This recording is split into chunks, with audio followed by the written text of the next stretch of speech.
we all know how to read to a certain extent, but I need to how to read out loud, okay? Part of what happens when we're reading is that we tend to focus on the words rather than what they mean. And as long as you're focusing on those words, it's nearly impossible for you to emote, okay? Also, most auditions in voice work, you have to do cold reads. And literally you go in and you get 5 minutes with the script and you have to go, you don't memorize it. And once you get the job, for anime and especially video games, you don't get to see a script until you walk in the booth. You sit there in the booth, you get the script put in front of you, and then you go. On the video games that I direct, we don't even use paper scripts. I use this laptop, we plug it in, we put a flat screen in front of the actor, and so I'm basically typing the script into it. You don't get to see it, all right? So learning how to read quickly, how to cold read is very important. What you want to do is you want to grab something you've never read before. Something you've never read before.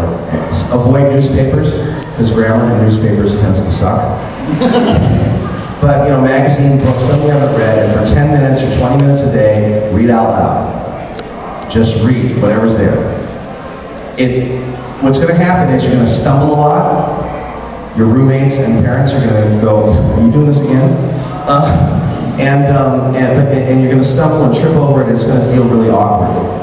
But what's going to end up happening is eventually the words are going to start going in your eyes and out of your mouth. They're going to bypass the brain entirely. And your eyes out of your mouth, and your eyes out of your mouth. And once that starts happening, first of all, it allows you to go to auditions and cold read and be very confident in that because you know you're not going to stumble. Second of all, when you're not focused on those words, you can focus on the emotion. So now you're free to act, which is what your job is.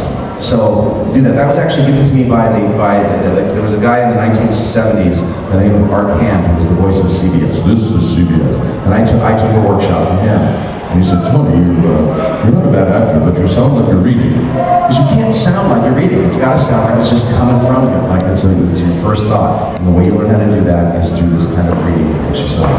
Now, one cool way to combine that stuff. If you do that breathing position that I told you about on the ground, and you do your reading there, you can kill 2 birds with 1 stone, and they're all done in about 20 minutes. But do it every day. I did it. It's very effective, and you'll be glad you did ultimately.